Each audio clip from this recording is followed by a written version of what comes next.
So Javier, as I understand it, in order to progress in my career, I should build a network to help me do that. Absolutely. Yeah. However, in trying to build a network, I often struggle in having those relationships necessary to build that network.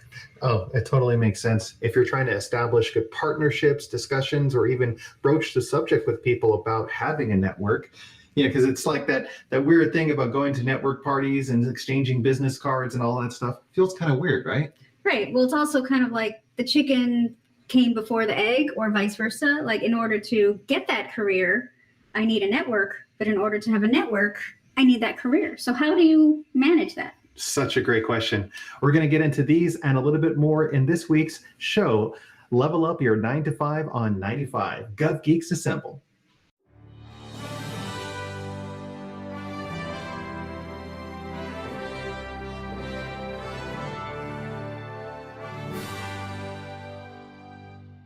Hi, I'm Javier.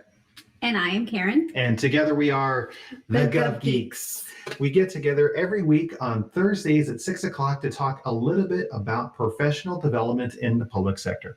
This week, we're talking about why it's important to manage your professional network and give you some strategies in order to do it pretty well. So Karen, earlier we were talking about some of the challenges with establishing a good network. What are some of the struggles that you've experienced? Just getting started, and being an introvert, networking is not, it doesn't come natural to me. So it's a little bit daunting. I remember going to many events with you and networking with various people. And it was just something that I had to become more comfortable with.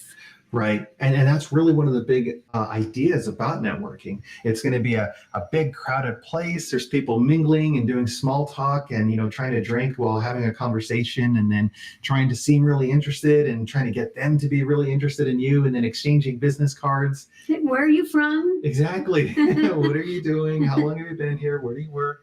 What school did you go to? Fun things over and over again. And while networking receptions can be pretty helpful in terms of establishing new connections, they can also be a bit nerve-wracking, right? Yes. Yes. Well, that whole concept about networking is just one aspect of it.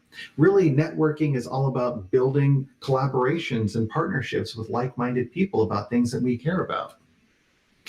Yeah. So I know you are a great collaborator. You establish fantastic partnerships with key collaborators, people who are different process owners at different parts of the organization, as well as in your career.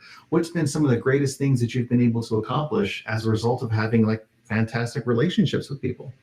I think just building the relationships, period. So yes, building those relationships led to things that I can put on my resume, but I think building that, coalition within my network, I think has been one of the benefits to it. So I would say just getting to learn different areas of the organization, what other people do within the organization, that we all have the same struggles and things that we're trying to overcome. And I think that really helps to build those relationships and in turn, build the network. There you go. And in turn, build the network. And I think that's really the big thing that we're going to talk about today. It's not so much about, here's my information, give me your information, and we'll exchange emails and see what we can get from each other. But really, what can we both get with collaboration? What can we define together through our partnerships? Right. And we're going to talk about that today with 4 tips to building a network. Exactly. So if you're interested in how you want to build your network, build your collaboration and your organizational prowess, this show is for you. Okay, Karen, so what is the first strategy for building a solid professional network? So the first one is to start early and nurture often. Yes. So you want to start building your network early on in your career, not just when you're ready to head into the executive level. Yeah, one of the challenges that we run into in coaching a whole lot is this idea about networking. People feel that they should have an established network. They can, like in the movies, pick up a phone call and say, hey, I got a favor to call in. Or the Rolodex, remember those things? Exactly, just like feeling through the Rolodex. Yeah. Like in Harry Met Sally. Yes, exactly. When she's picking out the she different folds guys. the corner, married, and puts it back in. Carrie Fisher, such a great Retired. actress. Exactly. Well, yeah, I mean, it's all about establishing good networks with people, and it's all something that is value based, which we'll get in. But it's something that you should begin just having conversations with people, starting early, having one-on-one conversations, and then also nurturing that relationship. So it's not something that really goes dry. Almost like if you have a good friendship with someone, and then you haven't spoken to them in like 5 years, and all of a sudden out of the blue you pop up and you say, hey, how's it going? You want Can to I help have a me job? move? You want to help me move? Exactly. The friendship really isn't that strong at that point. And that's the whole point also in networking. You want to establish solid relationships to maintain a really good ongoing conversation with people.